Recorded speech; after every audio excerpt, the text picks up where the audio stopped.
신명기 19장 1절에서 14절 말씀입니다.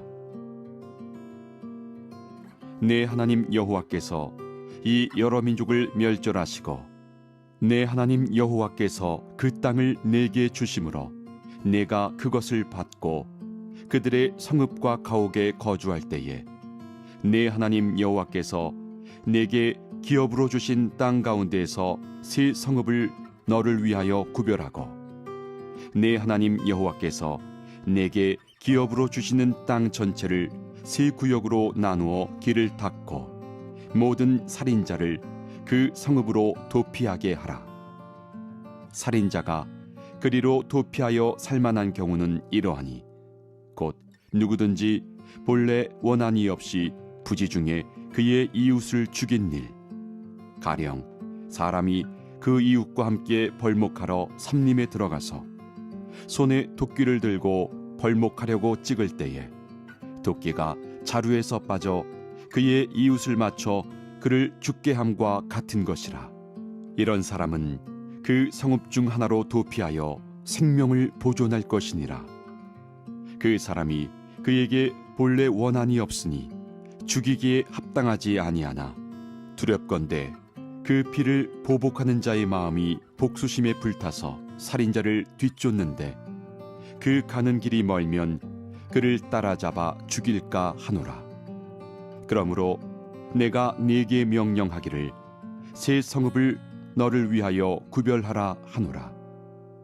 내 하나님 여호와께서 내 조상들에게 맹세하신 대로 내 지경을 넓혀 내 조상들에게 주리라고 말씀하신 땅을 다 내게 주실 때 또 너희가 오늘 내가 너희에게 명하는 이 모든 명령을 지켜 행하여 내 하나님 여호와를 사랑하고 항상 그의 길로 행할 때에는 이 셋 외에 새 성읍을 더하여 내 하나님 여호와께서 내게 기업으로 주시는 땅에서 무지한 피를 흘리지 말라. 이같이 하면 그의 피가 네게로 돌아가지 아니하리라. 그러나 만일 어떤 사람이 그의 이웃을 미워하여 엎드려 그를 기다리다가 일어나 상처를 입혀 죽게 하고 이 한 성읍으로 도피하면 그 본 성읍 장로들이 사람을 보내어 그를 거기서 잡아다가 보복자의 손에 넘겨 죽이게 할 것이라. 내 눈이 그를 긍휼히 여기지 말고 무지한 피를 흘린 죄를 이스라엘에서 제하라. 그리하면 내게 복이 있으리라. 내 하나님 여호와께서 내게 주어 차지하게 하시는 땅, 곧 내 소유가 된 기업의 땅에서 조상이 정한 내 이웃의 경계표를 옮기지 말지니라. 아멘. 하나님의 말씀입니다. 자비와 긍휼의 피난처 도피성이라는 말씀의 제목으로 하나님의 말씀 전하겠습니다. 3절에서 4절 말씀입니다. 내 하나님 여호와께서 내게 기업으로 주시는 땅 전체를 세 구역으로 나누어 길을 닦고 모든 살인자를 그 성읍으로 도피하게 하라. 살인자가 그리로 도피하여 살만한 경우는 이러하니 곧 누구든지 본래 원한이 없이 부지 중에 그의 이웃을 죽인 일. 하나님께서는 이스라엘 백성에게 도피성을 두게 하셨습니다. 그 이유는 실수로 사람을 죽인 자가 복수에 불탄 어떤 이 상대의 그런 손에 죽임을 당하지 않도록 특별히 배려를 하신 것입니다. 예를 들어서 5절 말씀과 같이 벌목을 열심히 하는데 그만 도끼자루가 뒤로 날아가서 옆에 있던 사람이 맞아서 죽는 경우, 정말 확률적으로도 별로 되지 않을 뿐더러 전혀 예상치 않고 의도치 않았던 그런 일로 이웃이 상대가 죽은 경우입니다. 오늘날로 예로 들면 차를 운전하다가 부지 중에 예기치 않은 교통사고가 났는데 그로 인해서 상대방이 죽은 케이스라고 말할 수 있을 것입니다. 그 당시에는 죽은 자의 가장 가까운 혈족인 이 피의 보복자가 살인자에게 가서 그 살인자에 대한 복수를 할 수 있었던 그런 법 체계가 있었습니다. 율법에는 분명하게 눈에는 눈으로, 이에는 이로 모든 것들을 생명에서는 생명으로 보복하는 이 동해복수법이라는 것이 그 당시에 있었습니다. 그렇기 때문에 만약 도피성이 없다면 이 부지 중에 살인한 자까지도 동해복수법에 따라서 상대에 의해서 죽임을 당할 수밖에 없었던 것입니다. 도피성 제도는 언제든지 실수할 수 있는 인간의 연약함을 생각해 주신, 고려해 주신 하나님의 긍휼하심이 그곳에 묻어 있는 것입니다. 이러한 긍휼하심은 비단 살인뿐이 아닙니다. 본질적으로 연약함으로 인해서 언제나 죄에 쉽게 빠질 수 있는, 죄에 노출될 수밖에 없는 인간을 향한 하나님 아버지의 배려와 따뜻한 마음이라는 것입니다. 거룩한 하나님 앞에서 죄인일 수밖에 없는 인간이 하나님의 긍휼하심과 자비가 없는, 전혀 자비가 없는 그 심판을 받아야 된다면 그 하나님의 심판 앞에서 제대로 설 수 있는 자가 누가 있겠냐는 것입니다. 사랑하는 성도 여러분, 여러분과 저 또한 하나님의 긍휼하심을 따라 서로를 긍휼히 여기는 것이 마땅하다라는 말씀을 바로 오늘 말씀을 통해 교훈하고 있는 것입니다. 이러한 긍휼하심과 배려의 절정은 바로 예수 그리스도의 십자가입니다. 도피성은 그런 의미에서 예수 그리스도의 십자가요, 그분의 은혜를 상징하는, 그래서 그 은혜의 그림자가 되는 것이 바로 도피성인 것입니다. 하나님께서는 죄로 멸망할 수밖에 없는 여러분과 우리 인생들을 불쌍히 여겨주셔서 대속의 은혜를 베풀어 주셨습니다. 죄의 값이라는 것, 죄를 누군가가 짓는다면 공의로우신 하나님께서는 반드시 그 대가를 지불하게 하셔야 되는데, 그 대가를 지불하는 것은 다름 아닌, 심판받아야 되는 것은 다름 아닌 바로 나였는데, 예수님께서 십자가에서 대속의 제물로 우리의 모든 죄를 짊어지시고 대신 그 값을 죽음으로 치러주신 것입니다. 그 예수님께서 요한복음 13장 44절에 이와 같이 말씀하십니다. 내가 너희를 사랑한 것 같이 너희도 서로 사랑하라. 예수 그리스도의 긍휼하심으로 대속의 은총을 누린 자라면 마땅히 그 긍휼한 마음으로 다른 형제, 자매, 이웃들을 사랑하는 그러한 성도가 되어야 된다는 것입니다.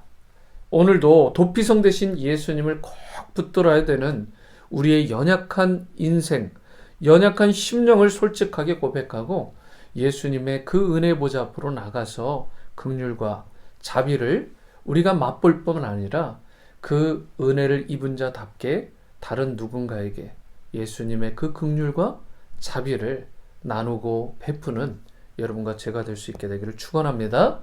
그런데 성경은 고의로 무죄한 자를 죽인 자가 바로 도피성으로 피하게 되면 보복자의 손에 넘겨서 죽음을 당하게 하는 긍휼 없는 심판을 내리실 것이다라고 말씀합니다.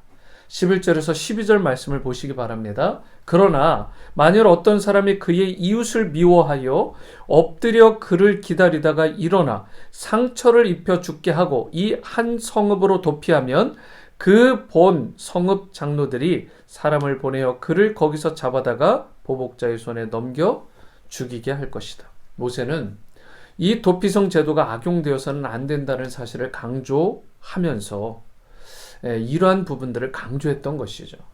혹자는 아무리 공의로 살인한 자라 하더라도 그를 죽이는 것 역시 또 다른 살인이 아니라고 질문을 하기도 하지만 모세는 고의로 살인한 자를 처형하는 이 부분에 대해서 하나님께서 복을 주신다고 13절과 같이 말씀을 합니다. 이는 사람의 생명을 경시한 자는 그 피를 흘리게 고의로 빌리게 한 자는 어떠한 배려도 받을 수 없다라는 것을 말씀하고 있는 것입니다. 또한 모세는 경계표를 옮기지 말라라는 14절의 말씀을 통해 도피성에 배당된 땅을 이스라엘 누구도 함부로 잠식할 수 없다라고 선언하며 하나님의 이 명령과 법을 완전히 확증을 시켰습니다. 사람의 마음속에는 을의 탐심이 있습니다. 쉽게 남의 것을 탐내고 그것을 내 것으로 취하고자 하는, 만들고자 하는 그런 욕심이 있는 것입니다. 충분히 심지어 가졌음에도 불구하고 정말 해서는 안 될 가난한 자, 약한 자의 것까지 빼앗는 것이 인간의 육체적인 소욕입니다. 성도 여러분, 하나님께서 세우신 경계 안에서 살아가는 여러분과 제가 될 수 있게 되기를 축복합니다. 하나님의 그 경계 안에서 살아가는 것이 진정한 복인 것입니다. 어제 백동엽 고진영 커플의 결혼식 주례를 하게 되었는데 이런 말씀을 전했습니다. 끝부분에 서로에게 순결하고 깨끗해라. 목회 데이터 연구소에 따르면 기혼자의 무려 30%가 불륜 경험이 있다고 합니다. 그 중에서도 남성은 41%나 되고 여성도 24%나 되었습니다. 그런데 이마저도 한국 사회가 성적인 부분을 오픈하는 것을 굉장히 꺼려하는 것을 고려한다면 불륜의 수치가 40%가 될지 50%가 될지 가히 짐작이 되진 않습니다. 여러분, 경계선 안에서 살아가는 것이 복입니다. 경계 안에서 최선을 다하는 인생을 주님께서 기뻐하시고 다윗처럼 주목하시는 것입니다. 우리는 예수님의 십자가 아래에 피할 때에, 그 은혜 아래에 거할 때에 우리 영혼도 인생도 가장 안전한 거예요. 뜰에서 우리가 정말 그 외딴 곳에서 그렇게 양치기를 하며 실력을 키우고 자기에 맡겨진 양 한 마리까지도 최선을 다했던 다윗처럼 오늘 나에게 맡겨진 것, 나에게 더 큰 것을 주시면 내가 더 잘할 수 있을 텐데, 내가 여기서 썩을 인재가 아닌데, 이런 생각 일체 추호도 하지 마시고 지금 있는 현장에서, 그것이 광야이든 그것이 빈들이든 그것이 어느 곳이든 하나님께서 맡겨주신 곳이라면 그곳에서 최선을 다할 때 하나님의 기쁨이 되고 또 우리 인생에도 가장 최고의 안정과 번영을 보장받는 길임을 믿을 수 있게 되기를 바랍니다.